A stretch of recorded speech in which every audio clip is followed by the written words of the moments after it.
ইমাম মালিক রাহমাতুল্লাহি আলাইহি তখন তো বাড়িতে চলে যান, কিন্তু তার বাবা এই কথাগুলো শোনার পর বুঝতে আর বাকি নাই যে এ আর কেউ নয়, এ তো আমারই সন্তান, আমারই পুত্র। তখন ইমাম মালিক রাহমাতুল্লাহি আলাইহির আব্বাজান বাড়ির মধ্যে হেঁটে হেঁটে চলে যায়। দরজার মধ্যে যখন টোকা দেন, ইমাম মালিক রাহমাতুল্লাহি আলাইহি বের হয়ে আসসালামু আলাইকুম ওয়া রাহমাতুল্লাহ বলে সালাম দেয়। ইমাম মালিক রাহমাতুল্লাহি আলাইহির আব্বাজান সালামের জবাব নিলেন। ইমাম মালিক রাহমাতুল্লাহি আলাইহি প্রশ্ন করলেন যে, মুরব্বী আপনাদের বাড়ি কোথায়, কেন আসছেন, পরিচয় কি? তিনি ডাক দিয়া বলে, আমার পরিচয় তোমাকে জানার জন্য এত কষ্ট করতে হবে না, যাও যাও তোমার মায়ের কাছে গিয়ে জিজ্ঞেস করো, আজ থেকে প্রায় আরো 20 বছর আগে তোমার মা একটা পুরুষকে বলেছিল, আসা আন তাকরাহু শাইআন ওয়া হুয়া খায়রুল লাকুম ওয়া আসা আন তুহিব্বু শাইআন ওয়া হুয়া শাররুল লাকুম। এই কথা যেই লোককে বলেছে রে বন্ধু, এই লোকের নামটা বলার জন্য বলেছেন। ইমাম মালিক রাহমাতুল্লাহি আলাইহিকে বলে, তোমার মাকে জিজ্ঞেস করো, ওই লোকটা এসছে, এই সংবাদটা পৌঁছাইয়া দাও। ইমাম মালিক রাহমাতুল্লাহি আলাইহি ডাক দিয়ে বলে, আম্মা জান, আজ থেকে প্রায় 20 বছর আগে আপনাকে নাকি একজন পুরুষ, আপনি নাকি একজন পুরুষকে বলেছিলেন, আসা আন তাকরাহু শাইআন ওয়া হুয়া খায়রুল লাকুম ওয়া আসা আন তুহিব্বু শাইআন ওয়া হুয়া শাররুল লাকুম। ওই মানুষটা আসছে আমাদের দরজার মধ্যে, বলেছে আপনাকে জানিয়ে দেওয়ার জন্য। তখন মা ডাক দিয়া বলে, বাবারে, এই লোকটা আর কেউ নয়, এই লোকটা হচ্ছে তোমার আপন পিতা। যাও যাও, আর দেরি করা যাবে না, তোমার বাবাকে তাড়াতাড়ি ঘরের দিকে নিয়ে আসো। বন্ধুরে, ইমাম মালিক রাহমাতুল্লাহি আলাইহির আব্বাজান যদিও কালোর কারণে মনটা খারাপ করেছে, মনটা দুর্বল করেছে, কিন্তু বন্ধু, ইমাম মালিক রাহমাতুল্লাহি আলাইহির আব্বাজান যখন ইমাম মালিক রাহমাতুল্লাহি আলাইহির এই পরিস্থিতিটা দেখে, তখন বলেন তো, মনটা বড় হয়েছে না ছোট? হ্যাঁ, ইমাম মালিক রাহমাতুল্লাহি আলাইহি তো অনেক বড় বিখ্যাত আলেম। এই বিখ্যাত আলেম আল্লাহ পাক রব্বুল আলামিন পাঠালেন কার ঘরে? একজন কালো কুশ্রী মহিলার ঘরে। তাহলে আল্লাহ পাক রব্বুল আলামিন পাঠিয়েছেন কালো কুশ্রী মহিলার ঘরে। কেন? ওই মহিলা দিনদার ছিল। ওই মহিলা কি ছিল? দিনদার ছিল। এই জন্য আমাকে আপনাকে বিবাহ শাদী যারা করে ফেলছি তো করে ফেলছি, যারা করি নাই তারা সিদ্ধান্ত গ্রহণ করে রাখতে হবে যে ইনশাআল্লাহ আমি দিনদার দেখে বিবাহ করবো ইনশাআল্লাহ। আর দিন যদি থাকে কি লাভ হবে? আমার এই দিন যদি থাকে আমার কবরে কাজে লাগবে, হাসরে কাজে লাগবে, ফুলসেরাতে কাজে লাগবে, মিজানে কাজে লাগবে। এক কথা, এই দিন, এই কোরআন আমার জান্নাত পর্যন্ত কাজে লাগবে। क्या कहे अहबाब क्या का रे नमाया कर गए, क्या कहे अहबाब क्या का रे नमाया कर गए, ये मैं किए चा करो पेंशन मिले मर गए। बुजुर्ग বলেন, একজন ব্যক্তি স্কুলের মধ্যে, কলেজের মধ্যে, ভার্সিটির মধ্যে পড়ে অনেক বড় শিক্ষিত হয়ে গেল, কিন্তু শিক্ষিত হওয়ার পর এই ব্যক্তিটা সরকারি একটা চাকরি পাইল। এরপরে কিছুদিন পর তার বাড়ি গাড়ি সব কিছু সে করলো। এরপরে ওই চাকরি থেকে সে রিটায়ার্ড হয়ে গেল। রিটায়ার্ড হওয়ার পর এই লোকটা আবার কিছুদিন পর মরে গেল। বলেন তো, তার চাকরি, তার গাড়ি, তার বাড়ি, তার পড়া তার কি কাজে লাগলো? কিন্তু একজন লোক যখন কোরআনের আশিক হতে পারবে, কোরআনের ইলম হাসিল করতে পারবে, ইদা উদিআল মাইয়িতু ফি কবরিহি জাআল কুরআনু ইনদা রাসিহি।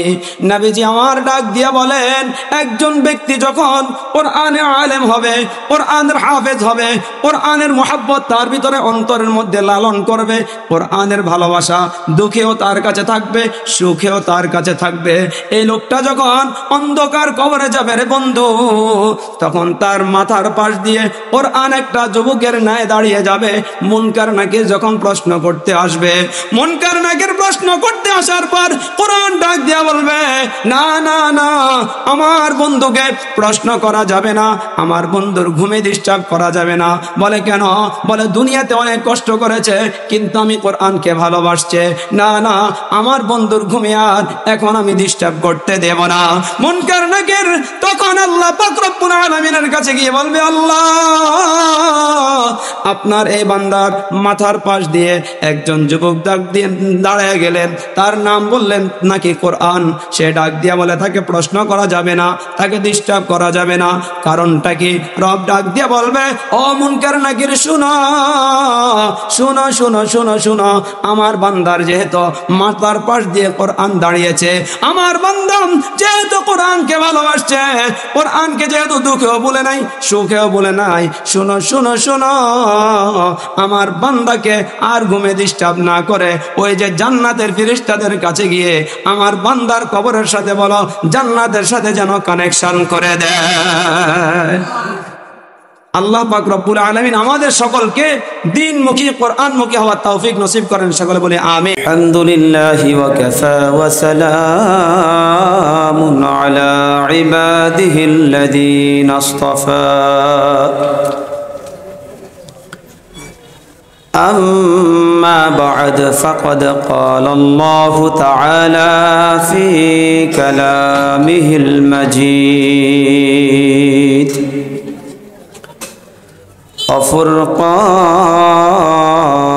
وفرقانه الحميد. أعوذ بالله من الشيطان الرجيم. بسم الله الرحمن الرحيم. يا بني لا تشرك بالله إن الشرك لظلم عظيم. وقال النبي صلى الله عليه وآله وسلم القبر روضة من رياض الجنة أو حفرة من حفر النار. وقال تعالى في كلامه المجيد بسم الله الرحمن الرحيم. إن الله وملائكته يصلون على النبي يا أيها الذين آمنوا صلوا عليه وسلموا تسليما. اللهم صل على محمد وعلى آل محمد كما صليت على إبراهيم وعلى آل إبراهيم إنك حميد مجيد. اللهم بارك على محمد وعلى آل محمد كما باركت على إبراهيم وعلى آل إبراهيم إنك حميد مجيد आए दोस्तों अगर जा तलबी जाबत बख्शाम आए दोस्तों अगर जा तलबी जाबत बख्शाम वज जाचे आजी जस्त बगुआबत बख्शाम वज जाचे आजी जस्त बगुआबत बख्शाम उल्फत में बराबर है वफा हो के ज़फ़ा हो हर चीज़ में लज्जत हो अगर दिल में मज़ा हो हर चीज़ में लज्जत हो अगर दिल में मज़ा हो अल्हम्दुलिल्लाह सोनामुड़ी बाजार तालीमुल उम्माह माद्रासा कर्तृक आयोजित हाफेज छात्रदेर पागड़ी वितरण उपलक्षे आजकेर এই ওয়াজ ও দুআর মাহফিলের উপস্থিত শ্রদ্ধেয় সম্মানিত সভাপতি উপস্থিত জাতির সিরতাজ জাতির মাথার মুকুট উম্মতের রাহবার হযরত উলামায়ে কিরাম उपस्थित आमार श्रद्धेय बाबार बयसी दादार बयसी दिन प्रिय प्राण प्रिय मुरब्बी आईने आजम ओ आमार निजेर बयसी प्राणेर प्रिय स्पंदन युवक भाई ओ बंधुगण पत्र माद्रासा सह विभिन्न माद्रासार आजिजे तलाबा पर्दार अंतरालेर दिन प्रिय इस्लाम प्रिय रब्बुल इज्जतेर जाकिरा शाकिरा आबेदा सालिहा दीनी आलोचना श्रवण प्रीता आमार मा बोनेरा महान रब्बुल इज्जतेर दरबारे अल्लाह जल्ला शानुहु ताआलार शाने लाख कोटी हजारो कोटी असंख्य अगणित शुक्रिया ज्ञापन करछि जे महान मुनीब महान रब्बुल आलामीन आमाके एवं आपनादेर सकलके अत्यंत दया एवं माया करे पछंद करे स्नेह करे भालोबेसे आल्लाह पाक रब्बुल आलामीनेर जन्नातेर बागाने उक्त महफिल आमादेरके उपस्थित हওয়ার तौफिक दान करेছেন एजন্য मालिकेर दरबारे खालिकेर शाने सृष्टिकर्तार राहे असंख्य अगणित शुक्रिया ज्ञापन करछि अंतर अंतस्थल थेके शुक्रिया आदाय करी बोली आलহামদুলিল্লাহ। बर्तमान जे जुग चलছে এই যুগে आहाजारी मारामारी खून खराबी एगुलोर मध्येई अधिकांश मानुष लिप्त हये पड़ेছে। नबीजी मुहम्मदुर रसूलुल्लाह सल्लल्लाहु अलैहि वालिहि वसल्लम जन्मलाभ करार आगे जे जुग छिलो से जुग के आमरा कि बोली जाहिलियातेर जुग अर्थात ओई जुगेर मध्य हानाहानी मारामारी काटाकाटी एगुलोर मध्य मानुष लिप्त छिलो अथच बर्तमान जे जुग चलছে এই যুগের মধ্যে যেই কাজগুলো হচ্ছে এগুলো জাহিলিয়াতের যুগেও ছিল না। নিউজ পাওয়া যায় 4 জন 5 জন 7 জন যুবক মিলে একটা নারীকে দর্শন করেছে। নিউজ পাওয়া যায় बाबा मेये के दर्शन करेছে। নিউজ পাওয়া যায় 60 বছরের বৃদ্ধা 16 বছরের যুবতীকে নিয়ে ভেগে গিয়েছে। আবার যুব সমাজ খুন খারাপি মারামারি আহাজারের মধ্যে লিপ্ত হয়ে পড়েছে। আর बाबारा युवक सन्तानदेर उच्छृंखल और अत्याचारेर मध्य যুব সমাজ নিমজ্জিত হওয়ায় বাবারা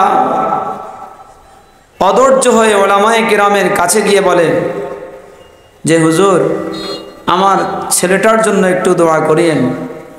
কারণ কি? আমার ছেলেটা আমাকে খাবার দেয় না, আমার ছেলেটা আমাকে টাকা দেয় না, আমার ছেলেটা আমাকে পয়সা দেয় না, আমার ছেলেটা আমার খোঁজ খবর রাখে না। বর্তমান যুগে উলামায়ে কেরামের কাছে যেমন আসে, খলিফাতুল মুসলিমিন ওমর ফারুক রাদিয়াল্লাহু আনহু এর জামানায় তিনার কাছেও গিয়েছেন। এক বাবা গিয়ে বলেন, খলিফাতুল মুসলিমিন, আমার ছেলে আমার কথা শোনে না, আমার ছেলে আমাকে টাকা পয়সা দেয় না, আমার ছেলে আমার খোঁজ খবর রাখে না, আপনি একটু আমার ছেলেটাকে বলিয়েন, আমার ছেলেটার একটু বিচার করিয়েন। খলিফাতুল মুসলিমিন হযরত ওমর ফারুক রাদিয়াল্লাহু আনহু বাবার কথাগুলো শোনার পর ছেলের কাছে গিয়ে ছেলেকে বলে, তুমি আমার সাথে একটু সাক্ষাৎ করিও। ছেলে যখন ওমর ফারুক রাদিয়াল্লাহু আনহু এর কাছে যায়, হযরত ওমর রাদিয়াল্লাহু আনহু জিজ্ঞেস করে, বাবারে, তোমার বাবা তোমাকে বড় কষ্ট করে লালন পালন করলো, তোমার বাবা নিজে ভালো কোনো পোশাক পরিধান না করে তোমার জন্য এত পোশাকের ব্যবস্থা করলো, উত্তম পোশাকের ব্যবস্থা করলো, কিন্তু তুমি তোমার বাবাকে ভুলে এমনভাবে চলো কেন? তোমার বাবাকে তুমি টাকা দাও না, পয়সা দাও না, তোমার বাবাকে তুমি সুন্দরভাবে সম্মান করো না, কারণটা কি জানতে চাই। ছেলে ডাক দিয়া বলে, ও খলিফাতুল মুসলিমিন, আমি আপনাকে একটা প্রশ্ন করতে চাই, যদি আপনার অনুমতি থাকে। হযরত ওমর ফারুক রাদিয়াল্লাহু আনহু ডাক দিয়া বলে, বাবা বলো তোমার কি প্রশ্ন? ওমর ফারুক রাদিয়াল্লাহু আনহুকে ডাক দিয়া বলে, হুজুর, শুধুমাত্র বাবা সন্তানের প্রতি হক পাবে, সন্তান কি কোনো বাবার প্রতি হক পাবে না? হযরত ওমর ফারুক রাদিয়াল্লাহু আনহু ডাক দিয়া বলে, বাবার ইসলাম এমন একটা সূক্ষ্ম জিনিস, ইসলামের মধ্যে বাবা যেমন ভাবে সন্তানের উপর হক পাবে, সন্তানও বাবার প্রতি তেমনি ভাবে হক পাবে। খলিফাতুল মুসলিমিন ওমর ফারুক রাদিয়াল্লাহু আনহু তখন এই ছেলেটাকে তিনটা হকের কথা শুনিয়েছেন। যদিও ইসলামের মধ্যে একজন বাবার সন্তানের প্রতি আরো হক রয়েছে। খলিফাতুল মুসলিমিন হযরত ওমর রাদিয়াল্লাহু আনহু সর্বপ্রথম যে হকটার কথা বললেন, এই হকটা হচ্ছে, বলে বাবা শোনো, তোমার বাবার সর্বপ্রথম তোমার উপর হক হচ্ছে, একজন বাবার একজন সন্তানের উপর সর্বপ্রথম হক হচ্ছে তার জন্য একটা ভালো মায়ের ব্যবস্থা করা। বলেন তো, ভালো মাটা বাবার বিবাহের আগে হয় না পরে? যদি ভালো মা পেতে হয় তো বাবার বিবাহের আগেই মাকে সিলেক্ট করতে হবে। তার মানে একটা সন্তান জন্ম হওয়া তো দূরের কথা, একটা বাবা বিবাহ করার আগেও সন্তানের হক বাবার উপর আছে। ও বন্ধু, বর্তমানে তো আমরা এমন এক পরিস্থিতি হয়ে গেল, বিবাহ করি এটাকে আমরা একটা আদত মনে করি বিবাহ করব, আমার স্ত্রী আমার সাথে থাকবে, আমার একটা সংসার হবে, ছেলে সন্তান হবে। কিন্তু এরপরেও বিবাহ করার পর আরো 2-4-10টা মেয়ের সাথে সম্পর্ক রাখে, এমন ছেলে মনে হয় বাংলাদেশে নাই। আছে নাকি? নোয়াখালীতেও আছে।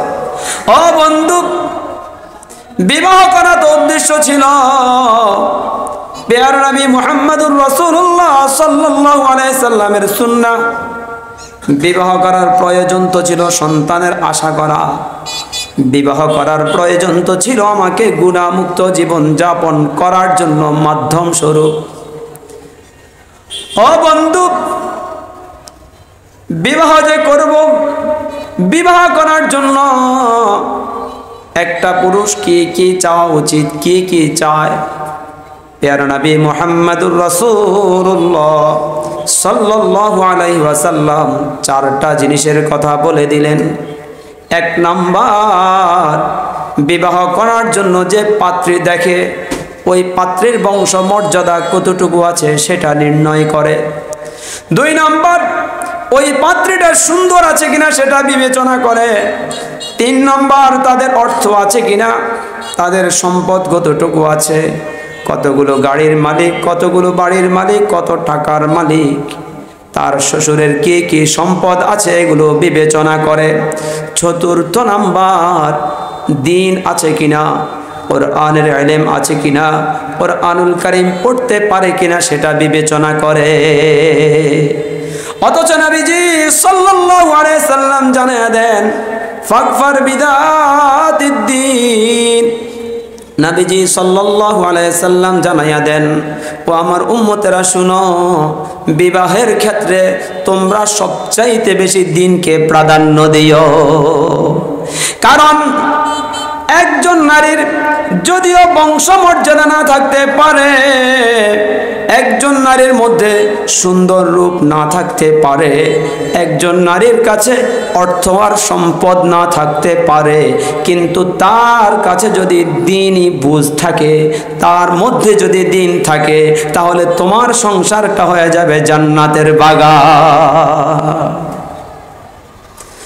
হযরত ইমাম মালিক রাহমাতুল্লাহি আলাইহি, তিনার আম্মাজান ছিল একেবারেই কালো, কিন্তু তিনার আব্বাজান ছিল দিনদার। হযরত ইমাম মালিক রাহমাতুল্লাহি আলাইহির আব্বাজান যখন বিবাহের উপযুক্ত হয়ে যায়, তখন তিনার দাদাজান বিবাহ করার জন্য পাত্রী দেখবেন। আশপাশের এলাকার মানুষরা ডাক দিয়া বলে, অমুক গ্রামের মধ্যে অমুক বাড়ির একটা মেয়ে আছে, অনেক ভদ্র। এই মেয়েটাকে কখনো কোনো পুরুষ দেখে নাই, কোনো পার পুরুষের সাথে কখনো সাক্ষাৎ করে নাই।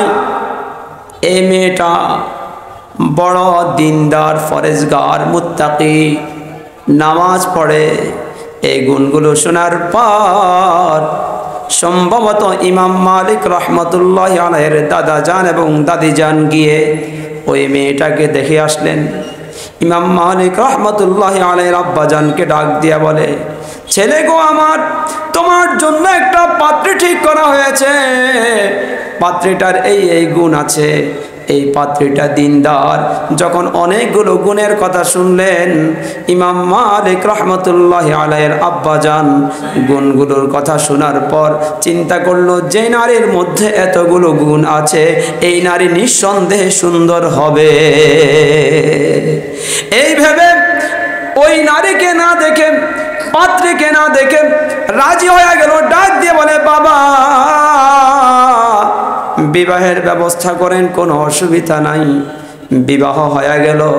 যখন বাসের ঘরের মধ্যে যায় ইমাম মালিক রাহমাতুল্লাহি আলাইহির আব্বাজান, তখন তার নববধূর দিকে তাকায়া দেখে এত কুসরি, যতগুলো গুণ শুনলাম এর চাইতেও আরো বেশি কালো।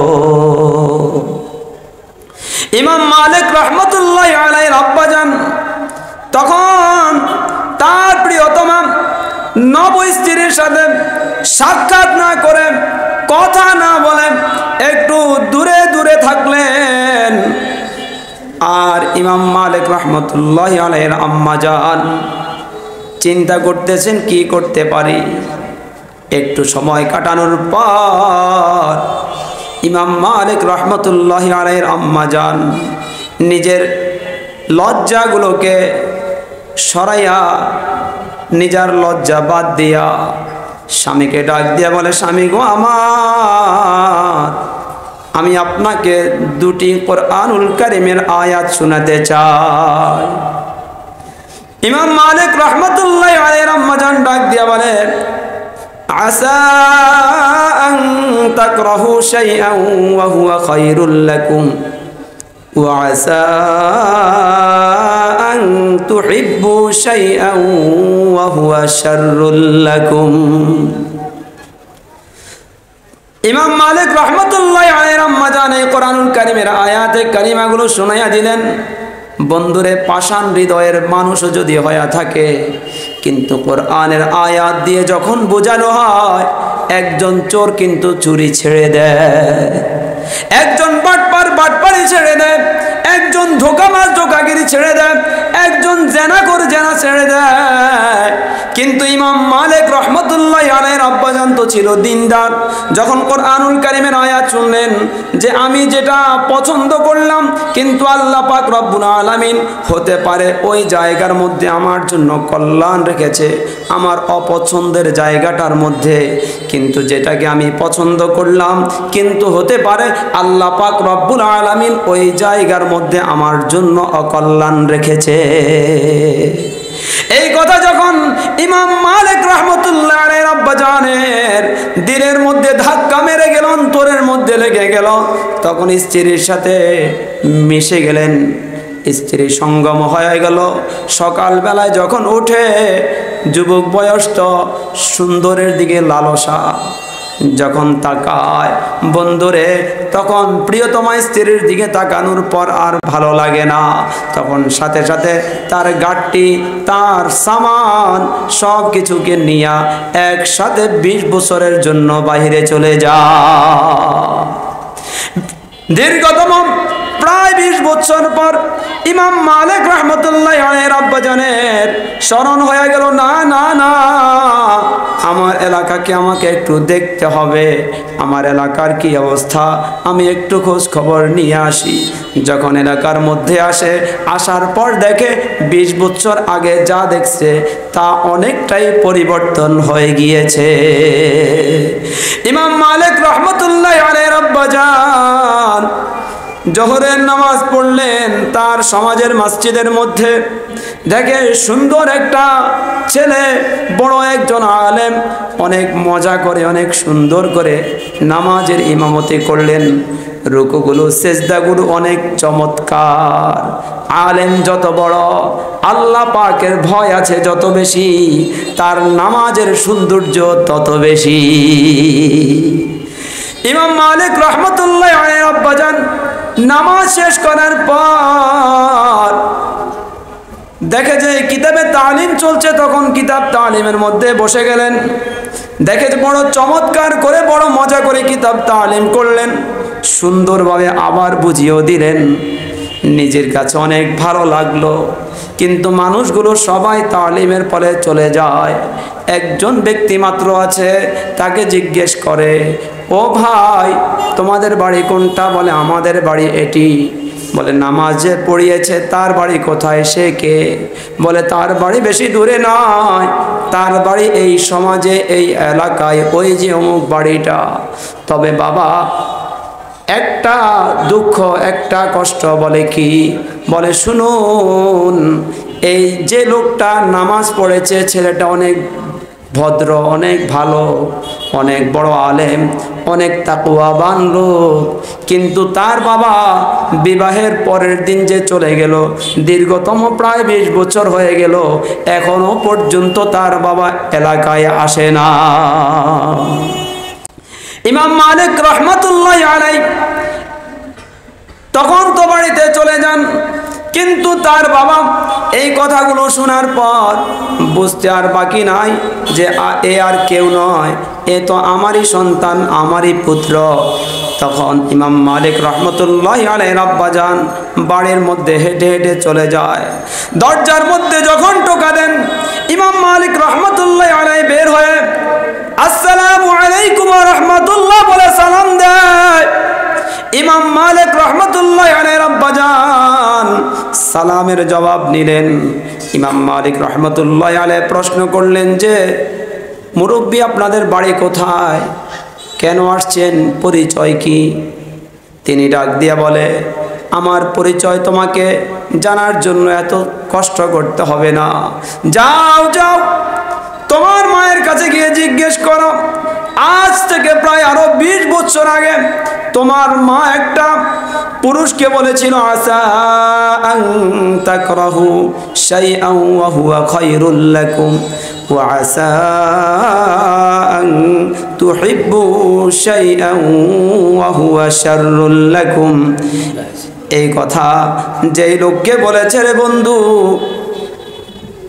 এই লোকের নামটা বলার জন্য বলেছেন ইমাম মালিক রহমতুল্লাহ আলাইকে বলে, তোমার মাকে জিজ্ঞেস করো, ওই লোকটা এসছে, এই সংবাদটা পৌঁছাইয়া দাও। ইমাম মালিক রহমতুল্লাহ আলাইকে ডাক দিয়ে বলে, আম্মা জান, আজ থেকে প্রায় 20 বছর আগে আপনাকে নাকি একজন পুরুষ, আপনি নাকি একজন পুরুষকে বলেছিলেন, আসা আন তাকরাহু শাইআন ওয়া হুয়া খায়রুল লাকুম ওয়া আসা আন তুহিব্বু শাইআন ওয়া হুয়া শাররুল লাকুম। ওই মানুষটা আসছে আমাদের দরজার মধ্যে, বলেছে আপনাকে জানিয়ে দেওয়ার জন্য। তখন মা ডাক দিয়া বলে, বাবারে, এই লোকটা আর কেউ নয়, এই লোকটা হচ্ছে তোমার আপন পিতা। যাও যাও, আর দেরি করা যাবে না, তোমার বাবাকে তাড়াতাড়ি ঘরের দিকে নিয়ে আসো। বন্ধুরে, ইমাম মালিক রহমতুল্লাহ আলাইহির আব্বাজান যদিও কালোর কারণে মনটা খারাপ করেছে, মনটা দুর্বল করেছে, কিন্তু বন্ধু ইমাম মালিক রহমতুল্লাহ আলাইহির আব্বাজান যখন ইমাম মালিক রহমতুল্লাহ আলাইহির এই পরিস্থিতিটা দেখে, তখন বলেন তো মনটা বড় হয়েছে না ছোট? হ্যাঁ, ইমাম মালিক রহমতুল্লাহ আলাইহি তো অনেক বড় বিখ্যাত আলেম। এই বিখ্যাত আলেম আল্লাহ পাক রব্বুল আলামিন পাঠালেন কার ঘরে? একজন কালো কুশ্রী মহিলার ঘরে। তাহলে আল্লাহ পাক রব্বুল আলামিন পাঠিয়েছেন কালো কুশ্রী মহিলার ঘরে। কেন? ওই মহিলা দিনদার ছিল। ওই মহিলা কি ছিল? দিনদার ছিল। এই জন্য আমাকে আপনাকে বিবাহ শাদী যারা করে ফেলছি তো করে ফেলছি, যারা করি নাই তারা সিদ্ধান্ত গ্রহণ করে রাখতে হবে যে ইনশাআল্লাহ আমি দিনদার দেখে বিবাহ করবো ইনশাআল্লাহ। আর দিন যদি থাকে কি লাভ হবে? আমার এই দিন যদি থাকে আমার কবরে কাজে লাগবে, হাসরে কাজে লাগবে, ফুলসেরাতে কাজে লাগবে, মিজানে কাজে লাগবে। এক কথা, এই দিন, এই কোরআন আমার জান্নাত পর্যন্ত কাজে লাগবে। क्या कहे अहबाब क्या का रे नमाया कर गए, क्या कहे अहबाब क्या का रे नमाया कर गए, ये मैं किए चा करो पेंशन मिले मर गए। बुजुर्ग বলেন, একজন ব্যক্তি স্কুলের মধ্যে, কলেজের মধ্যে, ভার্সিটির মধ্যে পড়ে অনেক বড় শিক্ষিত হয়ে গেল, কিন্তু শিক্ষিত হওয়ার পর এই ব্যক্তিটা সরকারি একটা চাকরি পাইল। এরপরে কিছুদিন পর তার বাড়ি গাড়ি সব কিছু সে করলো। এরপরে ওই চাকরি থেকে সে রিটায়ার্ড হয়ে গেল। রিটায়ার্ড হওয়ার পর এই লোকটা আবার কিছুদিন পর মরে গেল। বলেন তো তার চাকরি, তার গাড়ি, তার বাড়ি, তার পড়া তার কি কাজে লাগলো? কিন্তু একজন লোক যখন কোরআনের আশিক হতে পারবে, কোরআনের ইলম হাসিল করতে পারবে, ইদা উদিআল মাইয়িতু ফি কবরিহি জাআল কুরআনু ইনদা রাসিহি। নবীজি আমার ডাক দিয়া বলেন, একজন ব্যক্তি যখন কোরআনের আলেম হবে, কোরআনের হাফেজ হবে, কোরআনের মুহাব্বত তার ভিতরে অন্তরের মধ্যে লালন করবে, কোরআনের ভালোবাসা দুঃখেও তার কাছে থাকবে, সুখেও তার কাছে থাকবে। এই লোকটা যখন অন্ধকার কবরে যাবে রে বন্ধু, তখন তার মাথার পাশ দিয়ে কোরআন একটা যুবকের ন্যায় দাঁড়িয়ে যাবে। মুনকার নাকির যখন প্রশ্ন করতে আসবে, মুনকার নাকির প্রশ্ন করতে আসার পর কোরআন ডাক দিয়া বলবে, না না না, আমার বন্ধুকে প্রশ্ন করা যাবে না, আমার বন্ধুর ঘুমে ডিস্টার্ব করা যাবে না। বলে কেন? বলে দুনিয়াতে অনেক কষ্ট করেছে কিন্তু আমি কোরআনকে ভালোবাসছে, না না, আমার বন্ধুর ঘুমে আর এখন আমি ডিস্টার্ব করতে দেব না। মুনকার নাকির তখন আল্লাহ পাক রব্বুল আলামিনের কাছে গিয়ে বলবে, আল্লাহ আপনার এই বান্দার মাথার পাশ দিয়ে একজন যুবক ডাক দিয়ে দাঁড়িয়ে গেলেন, তার নাম বললেন নাকি কোরআন। সে ডাক দিয়া বলে তাকে প্রশ্ন করা যাবে না, তাকে ডিস্টার্ব করা যাবে না। কারণটা কি? রব ডাক দিয়া বলবে, ও মুনকার নাকির শুনো শুনো শুনো শুনো শুনো, আমার বান্দার যেহেতু মাথার পাশ দিয়ে কোরআন দাঁড়িয়েছে, আমার বান্দা যেহেতু কোরআনকে ভালোবাসছে, কোরআনকে যেহেতু দুঃখেও বলে নাই সুখেও বলে নাই, শুনো শুনো শুনো, আমার বান্দাকে আর ঘুমে ডিস্টার্ব না করে ওই যে জান্নাতের ফেরেশতাদের কাছে গিয়ে আমার বান্দার কবরের সাথে বলো জান্নাতের সাথে যেন কানেকশন করে দেয়। আল্লাহ পাক রব্বুল আলামিন আমাদের সকলকে দ্বীনমুখী কোরআনমুখী হওয়ার তৌফিক নসিব করেন। সকলে বলি আমিন। ওয়া মা আলাইনা ইল্লাল বালাগ।